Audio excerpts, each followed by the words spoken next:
Assalamualaikum warahmatullahi wabarakatuh. Waalaikumsalam warahmatullahi wabarakatuh. Tadi pun Ya pun. yang terhormat Ibu Kepala Bidang Kurikulum bulan. Assalamualaikum warahmatullahi wabarakatuh. Waalaikumsalam warahmatullahi wabarakatuh. Tadi pun Ya pun. yang terhormat Ibu Kepala Bidang Kurikulum Ibu Wulandari SPD, yang saya hormati Bapak Ibu rekan guru BK SMK Negeri Padang Cermin yang hari ini sudah hadir di ruang rapat SMK Negeri Padang Cermin. Puji syukur marilah kita panjatkan kehadirat Allah Subhanahu wa taala, karena atas rahmat dan karunia-Nya kita masih diberikan nikmat sehat Bapak Ibu untuk bisa berkumpul di hari ini di bulan September dalam kegiatan MGBK, juga termasuk kegiatan guru belajar satu hari di bulan September. Salawat beriring salam marilah kita sambil kabulkan kepada Nabi besar kita Muhammad Sallallahu alaihi wasallam. Semoga kita semua menjadi umatnya telah mendapat syafaat yaumil akhir. Amin amin ya rabbal alamin. Bapak Ibu guru BK dan bulan Bapak Bidang Kurikulum, hari ini merupakan sebenarnya agenda yang kami buat sebagai agenda rutin. Memang di dalam kegiatan guru belajar rutinitasnya seminggu sekali atau bagaimana ya? Seminggu sekali ya. Dan memang kita guru BK membuat jadwal itu di hari Senin, tetapi walaupun tidak setiap minggu, setidaknya dalam sebulan sekali atau lebih kita bisa melakukan pertemuan sebagai bentuk kegiatan agenda MGBK kita sekaligus kegiatan guru belajar tersebut. Bapak Ibu dan bulan, hari ini agendanya adalah penimbasan dari rekan guru BK Bu Ismayana yang memang pada saat itu terpilih dan dikirim dari sekolah untuk kegiatan FASDA, fasilitator daerah kalau tidak salah, tentang guru bimbingan konseling untuk di sekolahan kita. Seyogyata bidang kurikulum, karena untuk menyelaraskan bulan kurikulum di dalam pembelajaran dengan kami yang layanan bimbingan konseling, supaya berjalan seimbang, kemudian mengetahui tatanan dan segala macamnya. Demikian Bapak Ibu, kurang lebih selanjutnya akan dibuka oleh bulan suatu kota bidang kurikulum, dan kepada bulan dipersilakan. Assalamualaikum warahmatullahi wabarakatuh. Waalaikumsalam warahmatullahi wabarakatuh. Pun, Ya pun. alhamdulillah senantiasa kita panjatkan kepada Allah Subhanahu wa taala yang selalu memberikan nikmat kepada kita semua. Salam sudah lupa kita sampaikan. Sallallahu alaihi wasallam. Amin ya Allah, amin. Pertama-tama saya mengucapkan terima kasih untuk undangan yang sudah disampaikan ke saya terkait kegiatan pengimbasan hasil pelatihan. Yang kedua, ini juga kegiatan yang menurut saya sudah bagus sekali, sudah dilaksanakan secara berkala oleh guru-guru BK, sehingga bersama-samalah belajar dan menerapkan 1 minggu belajar untuk guru-guru BK. Ini satu hal yang bagus sekali, Ibu, dan penting untuk selalu kita lakukan.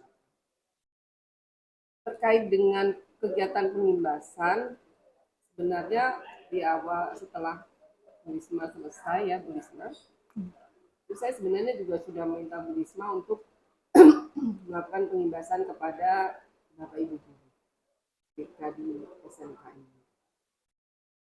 Waktu itu Bu Risma menyampaikan bahwa beliau sedang menyelesaikan tugas yang diberikan pada saat pelatihan dan harus segera dikirimkan, sehingga minta waktu untuk kegiatan pengembasannya.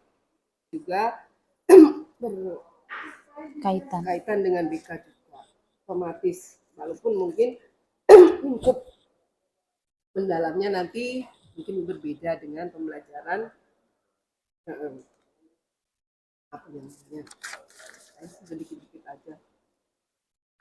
Di pembelajaran umum itu kan kemarin ada memahami, kemudian aplikasi dan merefleksi. Saya kira nanti juga di BK akan ada kegiatan tersebut, namun mungkin nanti bentuknya beda atau kata-katanya beda, tapi pada maknanya nanti tetap sama, bahwa pembelajaran mendalam itu harus menimbulkan kesadaran siswa, baik tentang potensi dirinya, baik tentang sikapnya, baik tentang tujuan hidupnya, masa depannya, cita-citanya, mimpinya, itu pasti juga nanti akan dibahas. Jadi anak bisa mengenali potensi dirinya. Kemudian yang kedua adalah bisa menggunakan, mengaplikasikan menggunakan itu artinya siswa itu bisa menggunakan berbagai macam hal yang ada di hadapannya, baik di lingkungan sekolah, di lingkungan keluarga, maupun di lingkungan masyarakat. Misalnya dia bisa menggunakan pengalaman pribadinya, pengalaman orang lain, ya kan? Untuk mengembangkan potensi dirinya, untuk memacu dirinya supaya bisa meraih mimpi-mimpinya. Kemudian yang ketiga juga ada siswa harus bisa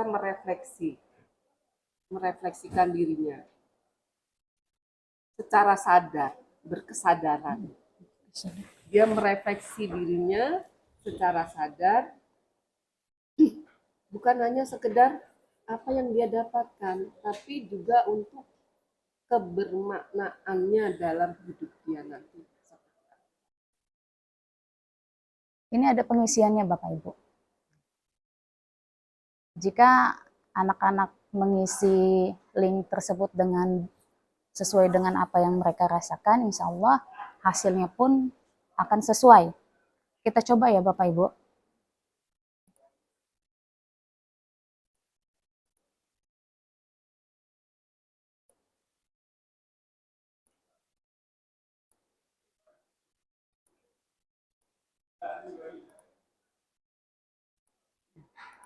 Selanjutnya, di sini ada 3 rombel.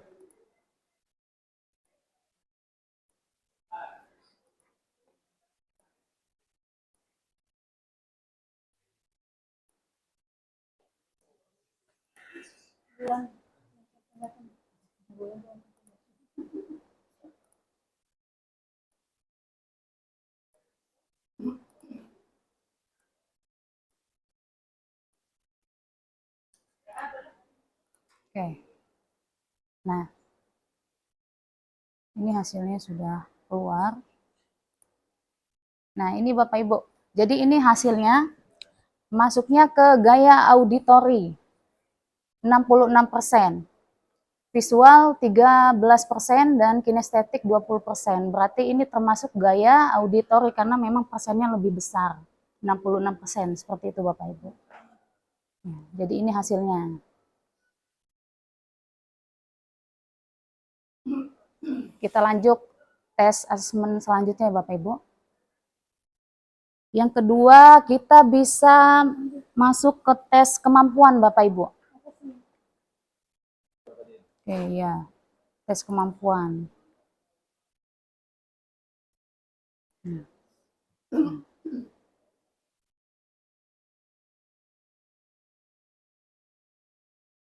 Tes kemampuan ini ada 8 tipe kecerdasan majemuk. Ini lebih banyak lagi pengisiannya Bapak Ibu. Dan hasilnya akan seperti tadi muncul. Dia akan persenannya lebih besar kemana, dan itu identik ke siswa kita. Dan yang ketiga di situ ada tes penjurusan. 6 tipe penjurusan Riaser, di sini ada 6 tipe. Sama seperti yang tadi, hasilnya bisa kita gunakan ke siswa. Berapa persen yang lebih besar.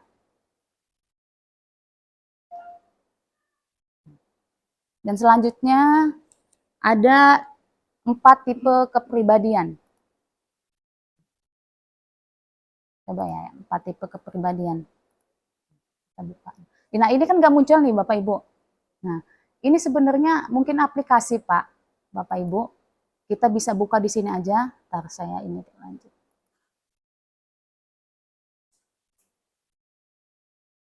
Jika terkendala seperti ini nanti, ya, saya konekin dulu Bapak Ibu.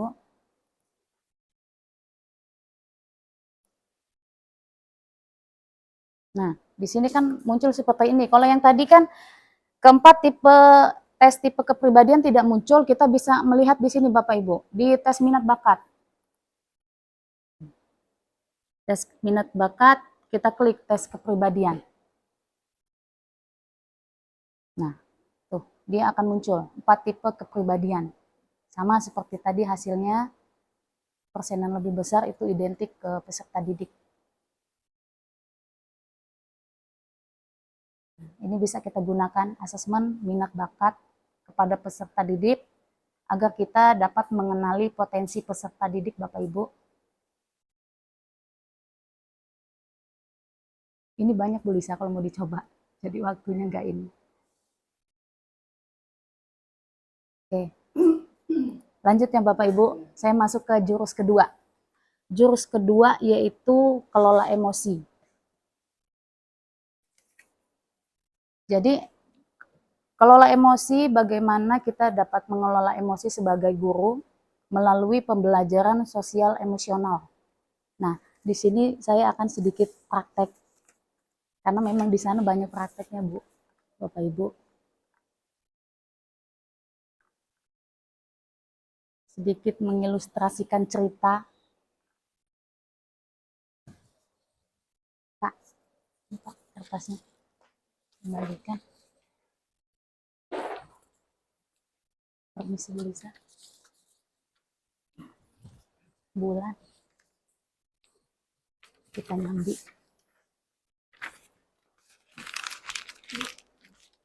Oke, di sini saya akan sedikit bercerita melalui kelola emosi. Jadi kertas yang saya bagikan Bapak Ibu itu dapat Bapak Ibu ekspresikan langsung bagaimana perasaan Bapak Ibu mengenai cerita yang akan saya bacakan. Cerita yang saya bacakan ini sebagai individu Bapak Ibu. Jadi apapun yang Bapak Ibu rasakan itu bisa dilampiaskan ke kertas tersebut. Oke, mulai saya baca ya Bapak Ibu. Cerita yang pertama, pagi itu Bapak Ibu guru berangkat ke sekolah, mengendarai sepeda motor. Bahan ajar yang sudah disiapkan rapi digantungkan di motor. Namun, beberapa meter sebelum sampai sekolah, motor mendadak mogok karena kehabisan bensin. Dengan susah payah, Bapak Ibu guru mendorong motor hingga sampai ke sekolah. Silakan ekspresikan apa yang Bapak Ibu rasakan ke dalam kertas tersebut. Mau disobek, dilecek-lecek, atau tidak ada itu. Bagaimana perasaan Bapak Ibu? Silakan. Udah sering kayak gini. Bulan nggak mogok. Soalnya belum jauh ya. Oke, lanjut ya Bapak Ibu, cerita yang kedua. Sampailah Bapak Ibu di kelas, hampir semua murid datang tepat waktu. Namun, belum sempat suasana stabil, Andi masuk terlambat. Ia hanya menunduk sambil berkata, "Maaf Bu, Pak, saya telat." Oke, silakan lampiasan ke dalam kertas tersebut Bapak Ibu. Yang ketiga, pelajaran pun dimulai. Namun, saat akan menggunakan bahan ajar yang sudah disiapkan, Bapak Ibu guru tersadar bahwa bahan tersebut tidak ada. Dicari ke sana kemari, tapi tetap tidak ditemukan.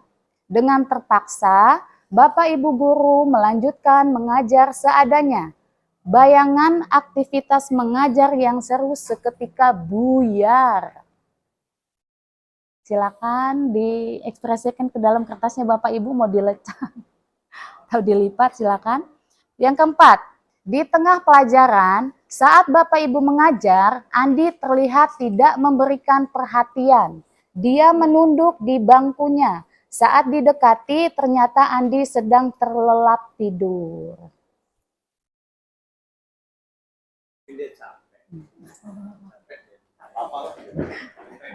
Jadi ini posisinya Bapak Ibu yang merasakan ya. Oke.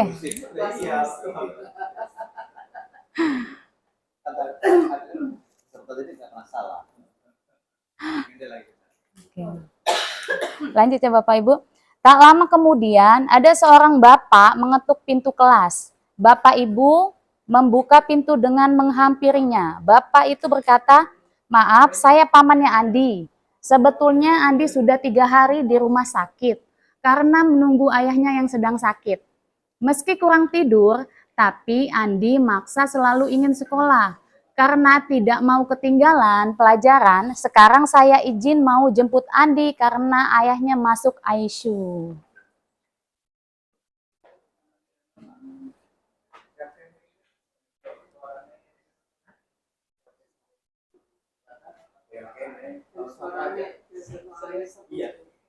Kirain bercanda.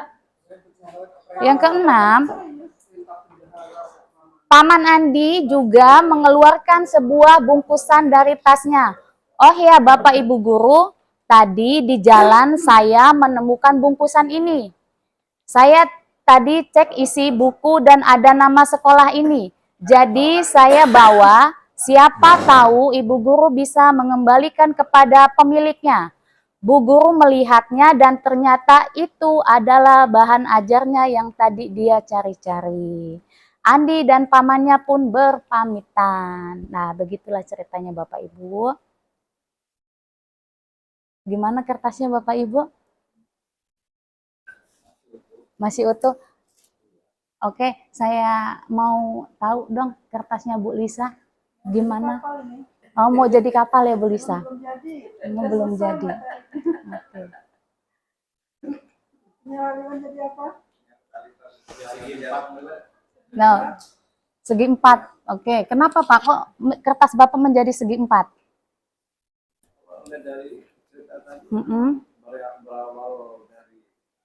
Dari motor mogok ya Pak? Iya. Menyadari kesalahan. Oke, siap.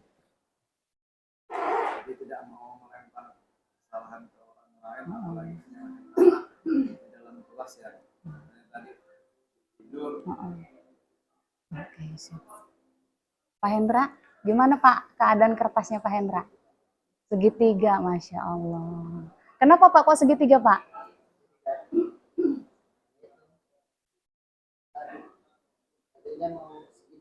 Hmm. Oh gitu. Heeh. Iya. Heeh. Oh gitu. Jadi segitiga itu Heeh. Oh iya. Jadi segitiga itu melambangkan ekspresi apa Pak? Emosi apa tuh? Oh, kekecewaan. Oke, berarti Pak Hendra kecewa dengan keadaan yang ada ya Pak ya? Heeh. Gagal mogok ya Pak? Oke. Bu Lisa, ada tambahan Bu Lisa? Saya mau jadi kapal. Bu Lisa mau jadi kapal. Mau buat kapal, cuma materinya belum, aku sudah habis, tapi ininya belum selesai. Nah, Ya, saya sih sama-sama Pak Aliman.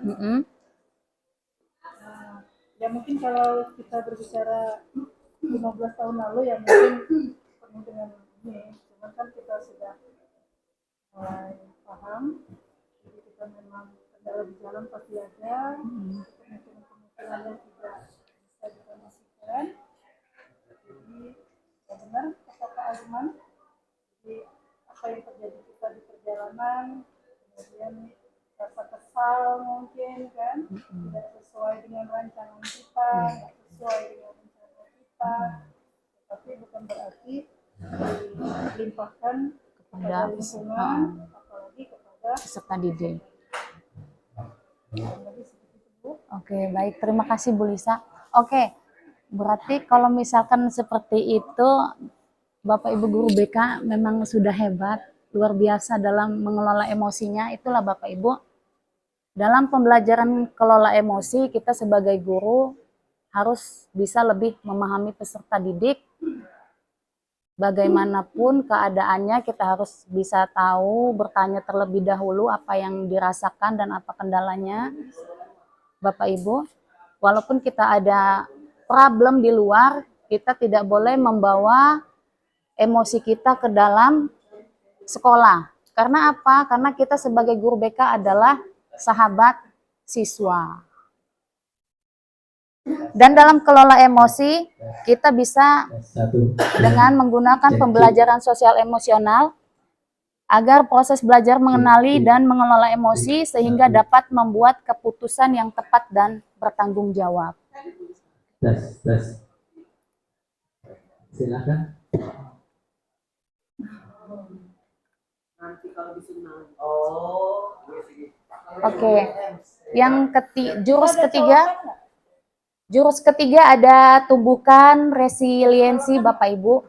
Nah, di sini sebenarnya ada ilustrasi lagi pakai kartu sebenarnya, tapi berhubung kita nggak ada kartunya jadi nggak bisa ya Bapak Ibu.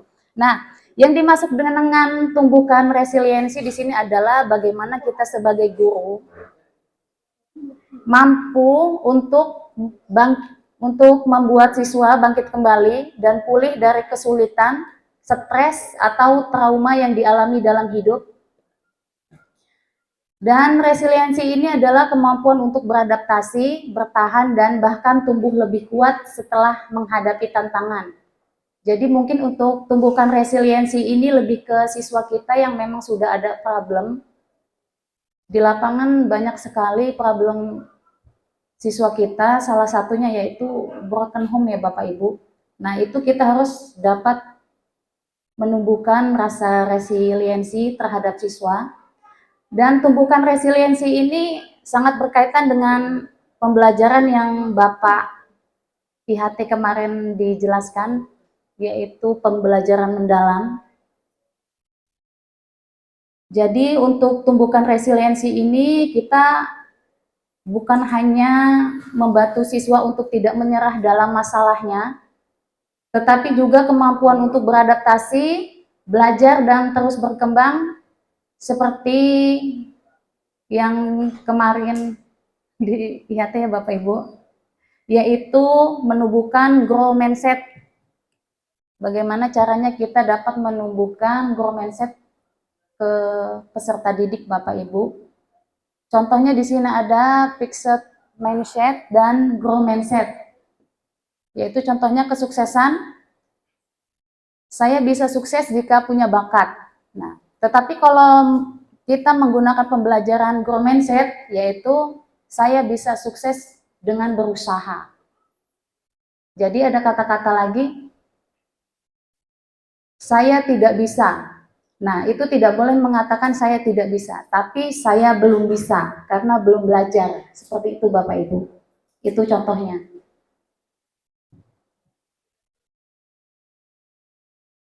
Lanjut ke jurus keempat, yaitu jaga konsistensi. Jaga konsistensi ini yaitu bagaimana kita sebagai guru bisa membuat kebiasaan berkesadaran dalam diri peserta didik. Nah, di sini ada dua Bapak Ibu dalam menjaga konsistensi, yaitu disiplin biasa dan disiplin positif. Disiplin biasa yaitu faktornya dari eksternal Bapak Ibu, menumbuhkan suatu paksaan dan berjangka pendek. Apa sih yang dimaksud disiplin biasa itu? Contohnya seperti ini. Andi sudah 3 kali tidak masuk pelajaran di mata pelajaran MTK. Nah, di minggu tersebut dia masuk dan bertemu dengan guru mapel, dan dia diperingatkan, Andi, kamu jangan sampai terlambat lagi atau tidak masuk dalam pelajaran ibu, karena kalau misalkan kamu tidak masuk di pelajaran ibu, kamu tidak akan boleh mengikuti ujian mata pelajaran MTK. Jadi, karena perintah tersebut, perintah dari guru MTK tersebut, membuat Andi mungkin takut atau menjadi bagaimana caranya harus mengikuti perintah guru tersebut. Nah, jadi itu tumbuh karena paksaan Bapak Ibu dari eksternal. Mungkin Andi akan mengikuti perintah guru tersebut, tetapi itu berjangka pendek. Kenapa berjangka pendek? Karena itu kebiasaan yang dibuat atau perintah dari luar. Itu yang disebut disiplin biasa. Yang kedua ada disiplin positif. Disiplin positif yaitu faktornya dari internal, berjangka panjang, dan menumbuhkan rasa tanggung jawab. Contoh lagi seperti ini. Andi memiliki rasa kebanggaan dalam dirinya jika dia juara dalam kelas. Karena ada rasa kebanggaan dalam dirinya Andi, bagaimana caranya Andi menjadi siswa yang disiplin, rajin belajar, agar dia bisa juara. Jika dia juara, dia merasa bangga dalam dirinya. Nah, karena dia merasa bangga jika dia juara, dia membuat kebiasaan berkesadaran Bapak Ibu. Jadi dia berpikir gimana caranya agar saya bisa juara, saya harus rajin, belajar, disiplin. Nah, itu adalah kebiasaan berkesadaran yang tumbuh di dalam diri siswa tersebut, yaitu faktornya dari internal. Jadi Bapak Ibu, kita sebagai guru BK dapat menumbuhkan 10 tombol ajaib, daya perintah dalam diri siswa. Di situ ada kesenangan, kebanggaan, keingintahuan, kebutuhan, manfaat, tantangan, minat, keyakinan, tujuan, dan makna. Jika kita sebagai guru BK bisa menumbuhkan kesadaran salah satu dalam menjaga konsistensi ini, insya Allah siswa bisa melakukan kebiasaan positif itu karena faktor internal dalam diri mereka sendiri, Bapak Ibu.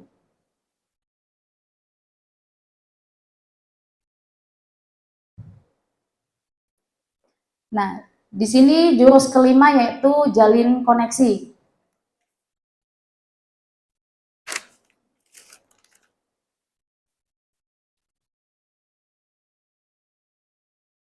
Dalam menjalin koneksi, guru BK harus bisa menjalin dan melakukan komunikasi empatik dalam upaya memberikan dukungan awal kepada peserta didik. Nah, di sini ada gambar, di layar ada gambar ya Bapak Ibu. Nah, saya ingin bertanya kepada Bapak Ibu. Jika kita menemukan siswa kita seperti gambar tersebut, duduknya seperti itu, gimana respon Bapak Ibu? Menegurnya Bapak? Pak Hendra, gimana kalau misalkan Pak Hendra menemukan ada peserta didik masuk ke dalam BK dan menemukan dia duduknya seperti itu? Menegurnya?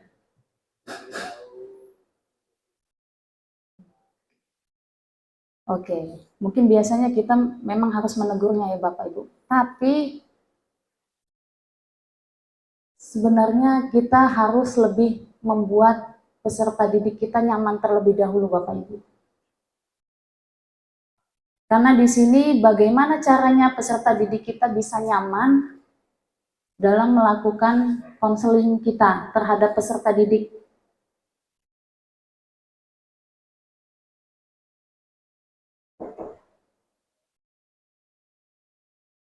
Dalam jalin koneksi, Bapak Ibu, di sini ada rumus mendengar aktif yang disingkat dengan dengar jam.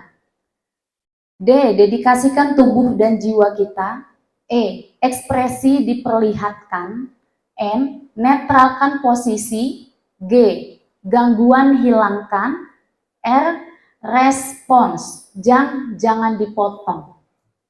Jadi, dedikasikan tubuh dan jiwa kita kepada peserta didik. Kita harus fokus saat peserta didik kita datang dan menceritakan problemnya, dan ekspresi diperlihatkan. Ekspresi kita katanya harus tersenyum Bapak Ibu.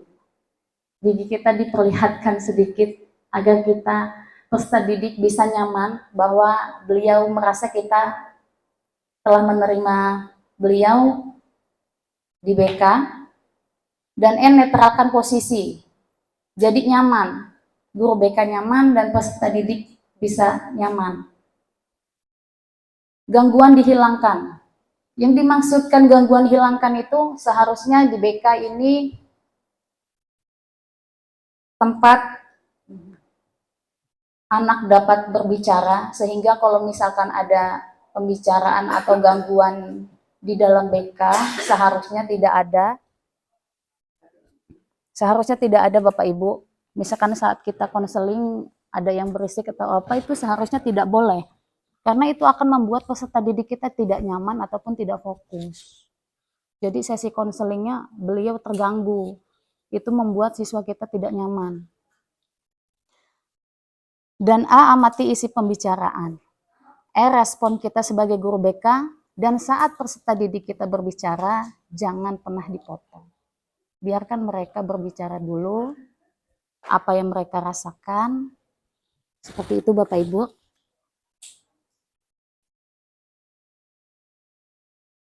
Mati. Nah, yang tadi gambar konselor dan konselingnya duduk ya Bapak Ibu. Di situ ada keterampilan mendengar aktif yang disingkat dengan SOLER. S-nya itu squarely, menghadap murid secara langsung, posisi tubuh terbuka. Dan yang kedua, O, open posture, mempertahankan posisi tubuh yang terbuka. L-nya sedikit condong ke arah murid. Gerakan ini mengkomunikasikan bahwa guru sedang mendengarkan dengan aktif dan ingin memahami lebih dalam. Mungkin posisi kita seperti ini Bapak Ibu. Pas tadi kita di depan kita lebih condong gini. Jadi dia tahu bahwa kita ingin mendengarkan dia, empati kita. Dan E, kontak, menunjukkan bahwa guru sedang mendengarkan dan menghargai murid. Nah, kita harus fokus ke peserta didik kita. Dan yang E, relax, tampil rileks dan alami, hindari gerakan gelisah atau ekspresi wajah yang tegang. Ketenangan guru dapat membantu menenangkan murid dan menciptakan suasana yang lebih nyaman, aman untuk berbagi. Selanjutnya di sini ada jurus ke-6, bangun kolaborasi. Bangun kolaborasi yang dimaksud ialah kerjasama multi pihak seperti struktur konseling ya Bapak Ibu dalam penanganan peserta didik yang biasanya di lapangan kita dapati, misalkan ada guru mapel bermasalah dengan peserta didik, itu langsung dibawa ke BK dan kita yang menanganinya. Dan yang seharusnya di sini, kan kita sudah ada struktur penanganan BK, itu tidak boleh langsung dibawa ke BK. Karena kan permasalahannya awal dari guru mapel. Jadi guru mapel dulu yang harus menyelesaikan dengan peserta didik. Jika masalah itu tidak selesai, baru penanganan kita ke wali kelas. Wali kelas yang menangani. Jika masalah itu masih belum selesai, kita sudah ada tahap-tahapannya, Bapak Ibu kan. Jadi tidak langsung penanganan langsung ke BK, tidak. Penanganan dalam BK itu sudah ada struktur organisasinya. Guru mapel, wali kelas, orang tua, kesiswaan, dan lain-lain.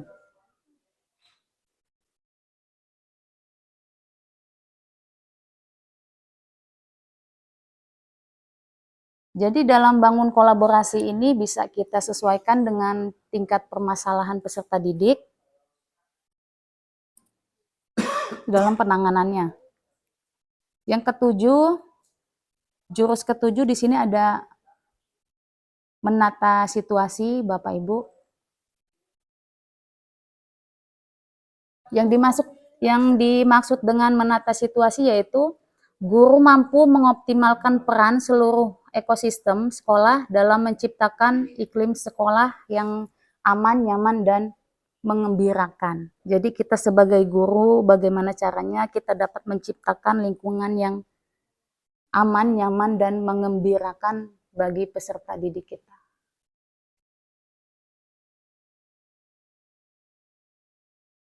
Mungkin itu saja Bapak Ibu yang bisa saya sampaikan. Jika ada yang bisa kita diskusikan.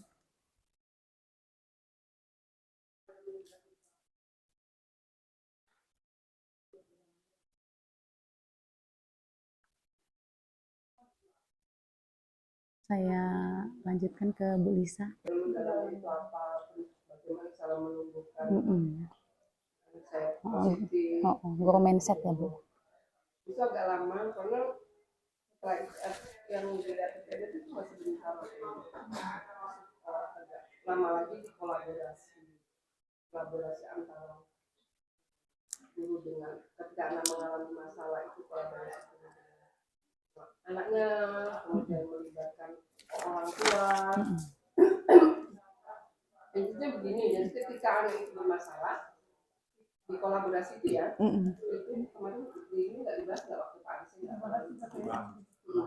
Intinya kan kita bisa melibatkan orang tua untuk treatment anak tersebut. Iya. Jadi orang tua sepakatnya apa untuk mengatasi masalah anak itu, sehingga nanti orang tua di rumah mengawasi, di sekolah juga mengawasi untuk tindakan ke anak tersebut, perbaikan. Saya juga nanti kualitas tergantung masalahnya sih, tergantung masalahnya apa. Iya. Kita mau bermitranya dengan siapa.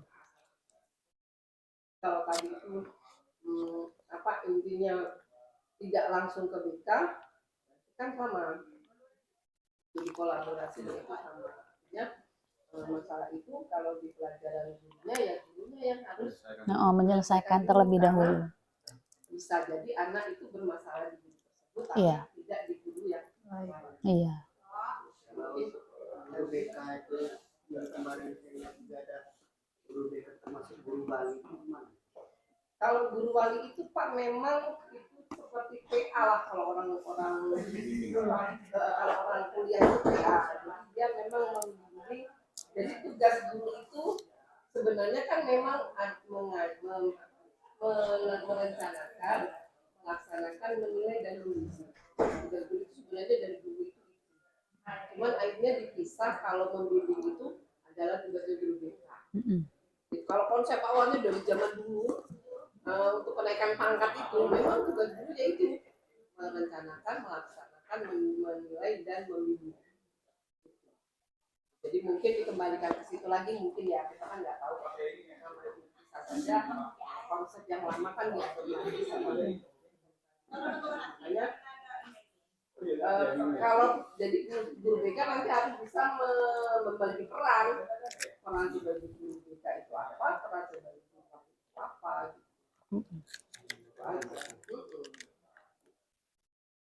Kalau guru wali kan mau tidak mau, suka tidak suka ya guru sih. Mau anak itu bermasalah seperti apapun ya kita harus turun tangan sebagai guru wali. Tapi kalau nanti misalnya saya misalnya guru mapel menghadapi masalah terus saya nggak selesai juga, bisa dengan orang tua nggak selesai juga, kan bisa juga berusaha bantu.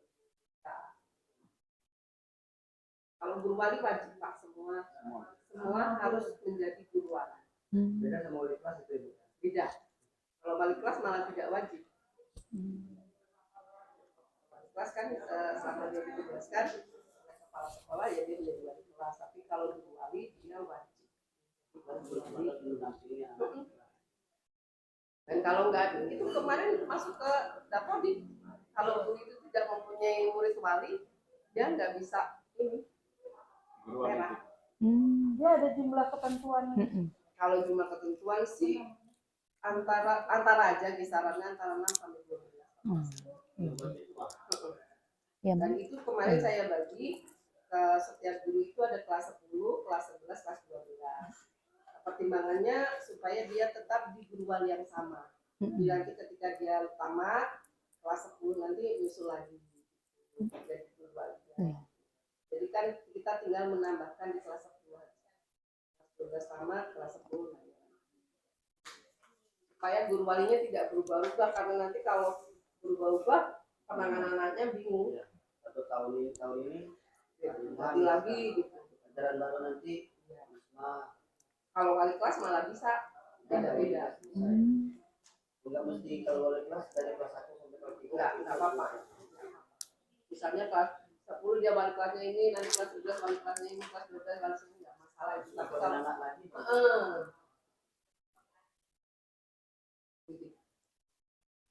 Antara yang disampaikan dalam tulisan yang kami sama. intinya akar masalahnya sama. Hanya teknik Iya. diberikan aja. Teknik sebagai guru di pembelajaran di kelas, kemudian teknik sebagai guru BK di Ya, kemarin yang disampaikan Pak itu ya, contoh memberikan contoh seandainya guru mapel menemukan masalah dengan siswa, ya jangan buru-buru ke BK, selesaikan dulu dengan guru, karena kan dia yang menemukan dia permasalahan tahu tersebut. apa permasalahan. Baru nanti kalau membutuhkan bantuan BK, iya. Kan ya, ada kemudian ada apa namanya Gaya belajar. gaya belajar. Nah itu kan kalau di pembelajaran umum kan gaya belajar itu maksudnya kan di awal pembelajaran itu sudah ada tes diagnostik Kelas 10. supaya apa, supaya guru bisa menggunakan media dan sumber belajar itu sesuai dengan Gaya belajar. siswa. Mungkin kalau ke BK itu nanti tinggal kan kadang anak itu ya, kalau tipe auditori mungkin dia bisa mendengarkan ketika guru BK itu mengajar bicara. Tapi ketika ketemu dengan anak kinestetik, pasti guru BK-nya yang marah. Karena dia nggak bisa diam ketika diajak Aktif.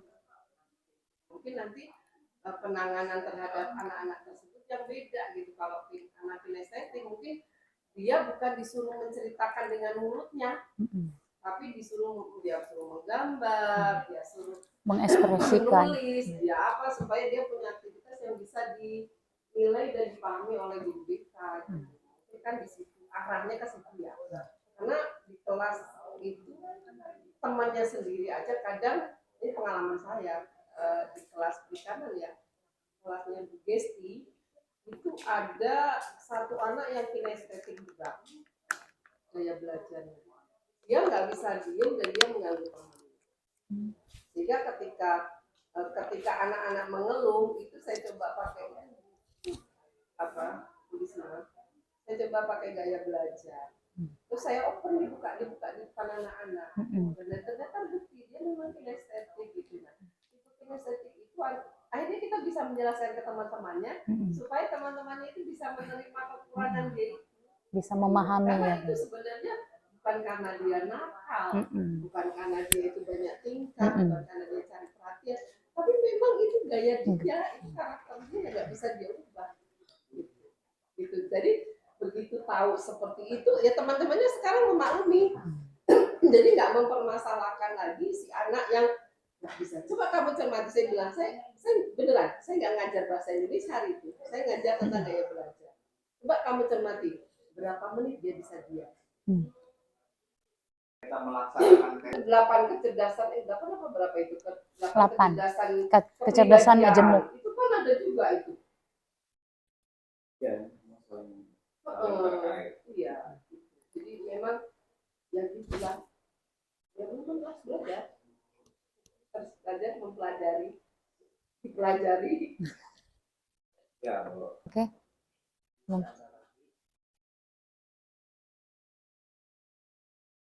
Gimana Bapak Ibu? Sudah cukup? Cukup ya, Pak Dar, Bu Lisa? Pak Hen? Oke. Alhamdulillah.